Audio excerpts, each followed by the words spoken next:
The Secret Garden by Frances Hodgson Burnett. Chapter 8. The Robin Who Showed the Way.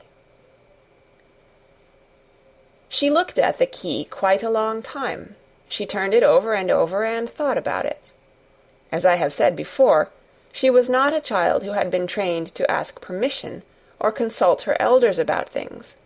All she thought about the key was that if it was the key to the closed garden, and she could find out where the door was, she could perhaps open it and see what was inside the walls, and what had happened to the old rose-trees.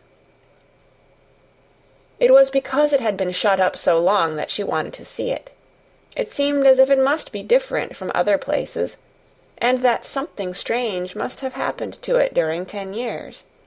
Besides that, if she liked it, she could go into it every day and shut the door behind her. And she could make up some play of her own and play it quite alone, because nobody would ever know where she was, but would think the door was still locked and the key buried in the earth. The thought of that pleased her very much. Living, as it were, all by herself in a house with 100 mysteriously closed rooms, and having nothing whatever to do to amuse herself, had set her inactive brain to working, and was actually awakening her imagination. There is no doubt that the fresh, strong, pure air from the moor had a great deal to do with it. Just as it had given her an appetite, and fighting with the wind had stirred her blood, so the same things had stirred her mind. In India she had always been too hot and languid and weak to care much about anything, but in this place she was beginning to care and to want to do new things. Already she felt less contrary, though she did not know why. She put the key in her pocket and walked up and down her walk. No one but herself ever seemed to come there, so she could walk slowly and look at the wall, or, rather, at the ivy growing on it. The ivy was the baffling thing. Howsoever carefully she looked, she could see nothing but thickly growing, glossy, dark green leaves. She was very much disappointed.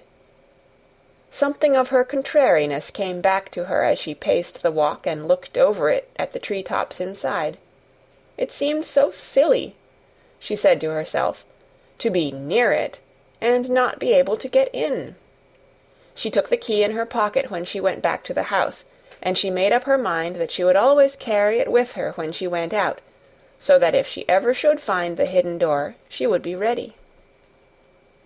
Mrs. Medlock had allowed Martha to sleep all night at the cottage, but she was back at her work in the morning with cheeks redder than ever and in the best of spirits.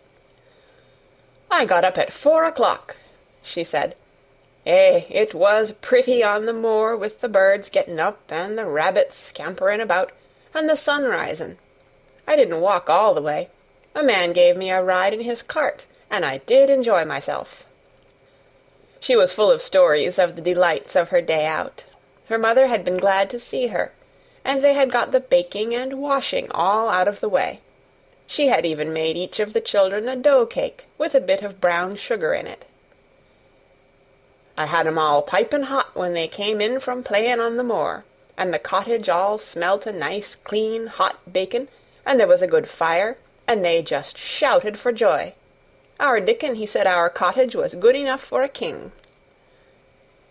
In the evening they had all sat round the fire, and Martha and her mother had sewed patches on torn clothes and mended stockings, and Martha had told them about the little girl who had come from India, and who had been waited on all her life by what Martha called blacks, until she didn't know how to put on her own stockings. "They did like to hear about you," said Martha. "They wanted to know all about the blacks and about the ship you came in. I couldn't tell 'em enough." Mary reflected a little.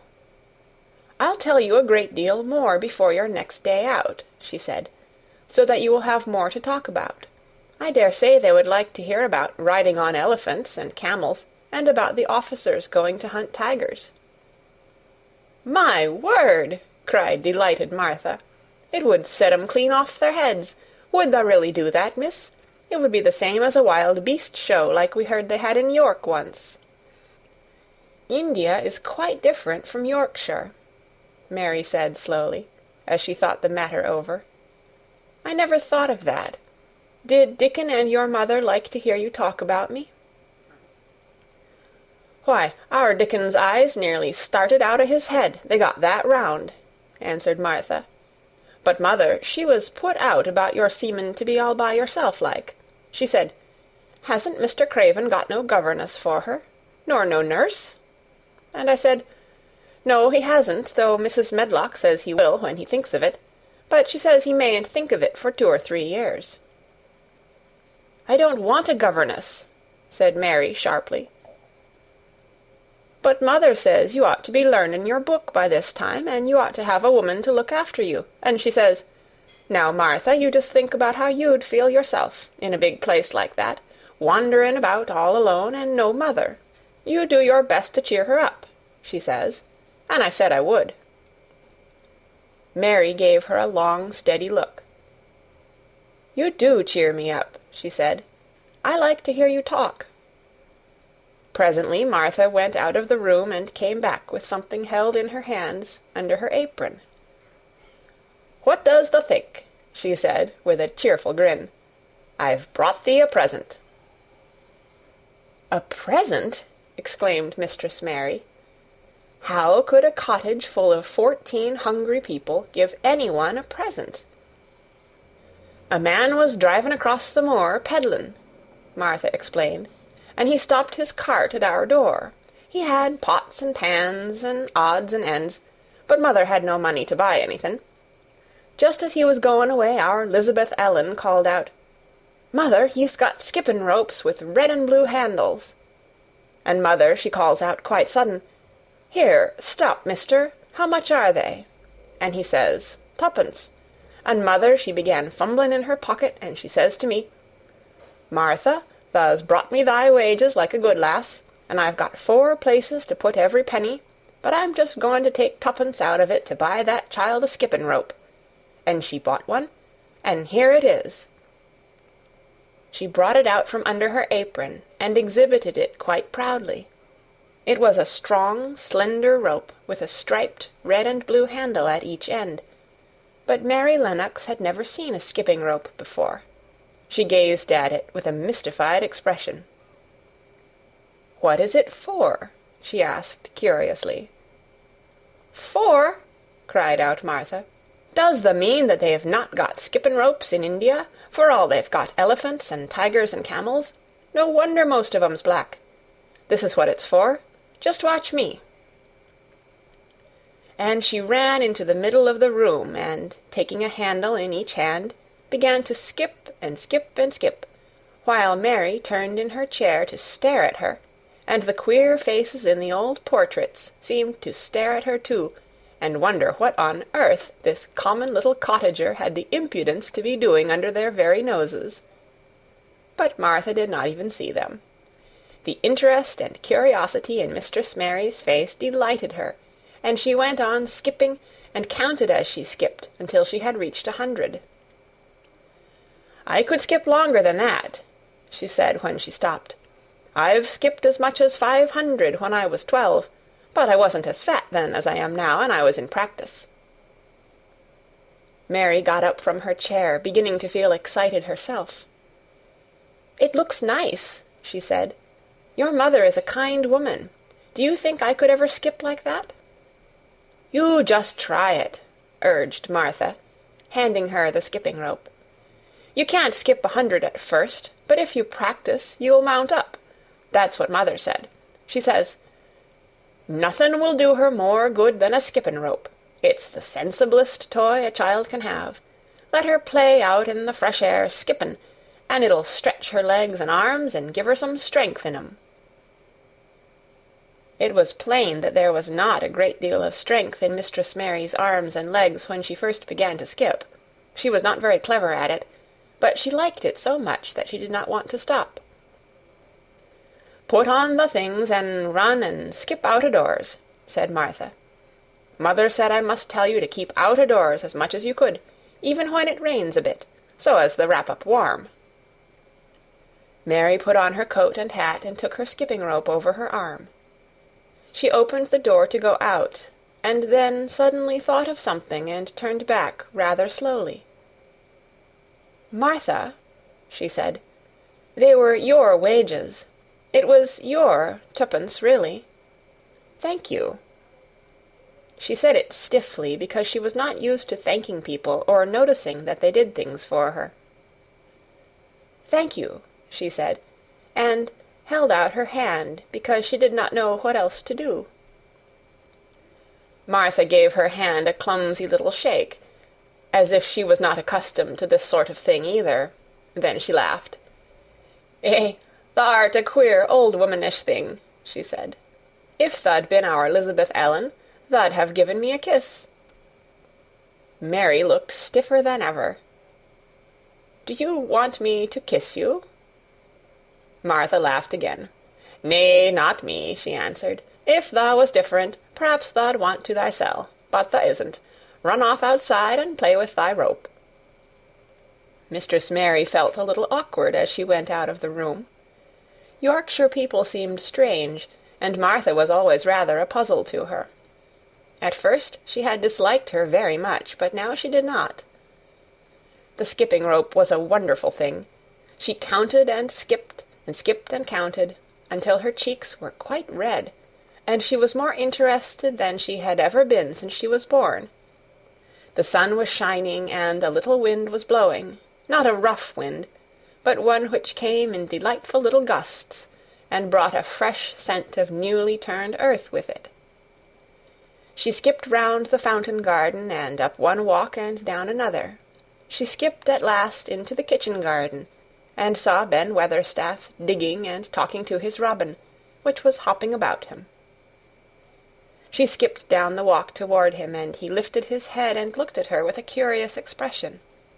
She had wondered if he would notice her. She wanted him to see her skip. "Well," he exclaimed, "upon my word, p'raps tha'rt a young un after all, and p'raps tha's got child's blood in thy veins instead of sour buttermilk. Tha's skipped red into thy cheeks as sure as my name's Ben Weatherstaff. I wouldn't have believed tha could do it." "I never skipped before," Mary said. "I'm just beginning. I can only go up to 20. "Tha keep on," said Ben. "Tha shapes well enough at it for a young un that's lived with heathen. Just see how he's watching thee," jerking his head toward the robin. "He followed after thee yesterday. He'll be at it again to-day. He'll be bound to find out what the skipping rope is. He's never seen one. Shaking his head at the bird. "The curiosity will be the death of thee sometime if thou doesn't look sharp." Mary skipped round all the gardens and round the orchard, resting every few minutes. At length she went to her own special walk, and made up her mind to try if she could skip the whole length of it. It was a good long skip, and she began slowly, but before she had gone halfway down the path she was so hot and breathless that she was obliged to stop. She did not mind much, because she had already counted up to 30. She stopped with a little laugh of pleasure, and there, lo and behold, was the robin swaying on a long branch of ivy. He had followed her, and he greeted her with a chirp. As Mary had skipped toward him, she felt something heavy in her pocket strike against her at each jump, and when she saw the robin she laughed again. "You showed me where the key was yesterday," she said. "You ought to show me the door to-day, but I don't believe you know." The robin flew from his swinging spray of ivy onto the top of the wall, and he opened his beak and sang a loud, lovely trill, merely to show off. Nothing in the world is quite as adorably lovely as a robin when he shows off, and they are nearly always doing it. Mary Lennox had heard a great deal about magic in her Aya's stories, and she always said that what happened almost at that moment was magic. One of the nice little gusts of wind rushed down the walk, and it was a stronger one than the rest. It was strong enough to wave the branches of the trees, and it was more than strong enough to sway the trailing sprays of untrimmed ivy hanging from the wall. Mary had stepped close to the robin, and suddenly the gust of wind swung aside some loose ivy trails, and more suddenly still she jumped toward it and caught it in her hand. This she did because she had seen something under it, a round knob which had been covered by the leaves hanging over it. It was the knob of a door. She put her hands under the leaves and began to pull and push them aside. Thick as the ivy hung, it nearly all was a loose and swinging curtain, though some had crept over wood and iron. Mary's heart began to thump, and her hands to shake a little in her delight and excitement. The robin kept singing and twittering away, and tilting his head on one side as if he were as excited as she was. What was this under her hands, which was square and made of iron, and which her fingers found a hole in? It was the lock of the door which had been closed 10 years, and she put her hand in her pocket, drew out the key, and found it fitted the keyhole. She put the key in and turned it. It took 2 hands to do it, but it did turn. And then she took a long breath and looked behind her up the long walk to see if anyone was coming. No one was coming. No one ever did come, it seemed, and she took another long breath, because she could not help it, and she held back the swinging curtain of ivy and pushed back the door, which opened, slowly, slowly. Then she slipped through it and shut it behind her, and stood with her back against it, looking about her, and breathing quite fast with excitement, and wonder, and delight. She was standing inside the secret garden. End of Chapter 8. Read by Kara Shallenberg on January 20th, 2006, in Oceanside, California.